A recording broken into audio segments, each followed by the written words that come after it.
দর্শক, এই মুহূর্তে আছি রাজধানীর পুরানা পল্টন। আপনারা দেখতে পাচ্ছেন এই মুহূর্তে যুব অধিকার পরিষদের নেতাকর্মীরা কিন্তু বিক্ষোভ মিছিল বের করেছেন। গণ অধিকার পরিষদের যে প্রধান কার্যালয় রয়েছে সেই প্রধান কার্যালয়ের সামনে অর্থাৎ আল রাজি কমপ্লেক্সের সামনে থেকে যুব অধিকার পরিষদের নেতাকর্মীরা কিন্তু বিক্ষোভ মিছিল বের করেছেন। তাদের দাবি হচ্ছে অন্তর্বর্তীকালীন সরকারের যে উপদেষ্টা তিনি রয়েছেন আসিফ মাহমুদ সজীব ভুইয়া এবং উপদেষ্টা মাহফুজ আলম, এই দুই উপদেষ্টার পদত্যাগের দাবিতে কিন্তু তারা এই বিক্ষোভ মিছিল বের করেছেন আল রাজি কমপ্লেক্সের সামনে থেকে। আমরা আপনাদেরকে দেখানোর চেষ্টা করছি এই যুব অধিকার পরিষদের যে বিক্ষোভ মিছিল, সেই বিক্ষোভ মিছিলে অংশগ্রহণ করেছেন গণ অধিকার পরিষদের সাধারণ সম্পাদক রাশেদ খান।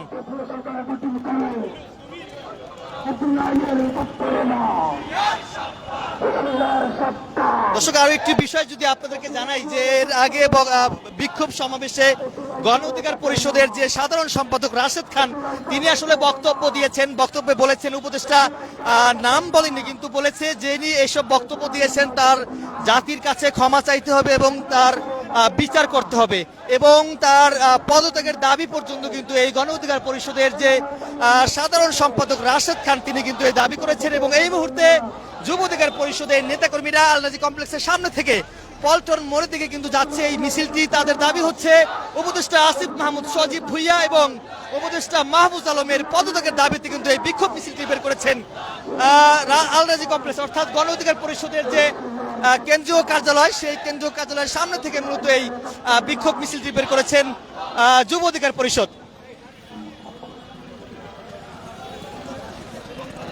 উপদেষ্টা আসিফ এবং উপদেষ্টা মাহফুজের যে পদত্যাগ চেয়ে যে বিক্ষোভ মিছিলটি করছেন যুব অধিকার পরিষদ, এটি আসলে আপনারা কিভাবে দেখছেন কমেন্টে জানাতে পারেন, লাইভটি সবাই শেয়ার করে দিতে পারেন। তারা পল্টন মোড় ঘুরে আবারও বিজয়নগর অর্থাৎ তাদের যে কেন্দ্রীয় কার্যালয় সেই কেন্দ্রীয় কার্যালয়ের দিকে যাবে, এমনটি কিন্তু আমরা দেখতে পাচ্ছি।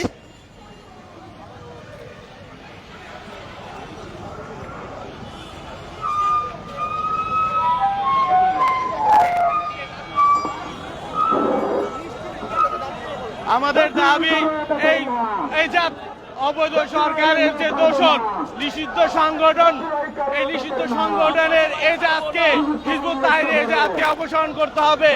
ঢাকা উত্তর সিটি কর্পোরেশনকে ফেসিবাদ মুক্ত করতে হবে এবং এনসিপির যে নতুন নব্য দালালরা যেই শুরু করেছে এই দেশের প্রতি, যেই তারা টাকা খেয়ে দুর্নীতিবাজদের যেভাবে আশ্রয় দিচ্ছে, এই দুর্নীতিবাজ আশ্রয় দিয়ে তারা আওয়ামী লীগকে আবারও পুনর্বাসন করার চেষ্টা করছে। কিন্তু আমরা এর প্রতিবাদে বাংলাদেশ গণ অধিকার পরিষদ কোনো সময় ফেসিবাদের সাথে আপোষ করেনি এবং তারা কোনোদিন আপোষ করবে না। সেই আপোষবিহীন বাংলাদেশ গড়ার জন্য এবং বিপিনুর হাত শক্তিশালী করার জন্য এই ফেসিবাদকে প্রতিহত করার জন্য সবসময় রাস্তায় থাকবো।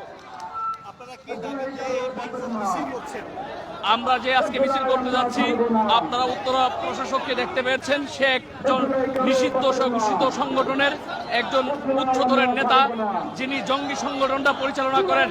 যেই সংগঠনটা সারা বিশ্বের মধ্যে নিষিদ্ধ হয়েছে, আমেরিকা সহ বিশ্বের প্রত্যেকটা রাষ্ট্রে সেই সংগঠনকে নিষিদ্ধ করেছে।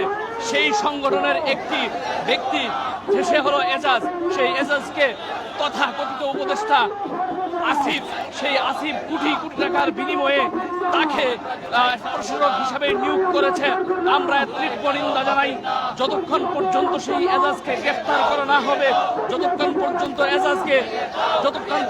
সেই এজাজকে প্রতিহত না করা হবে আমাদের।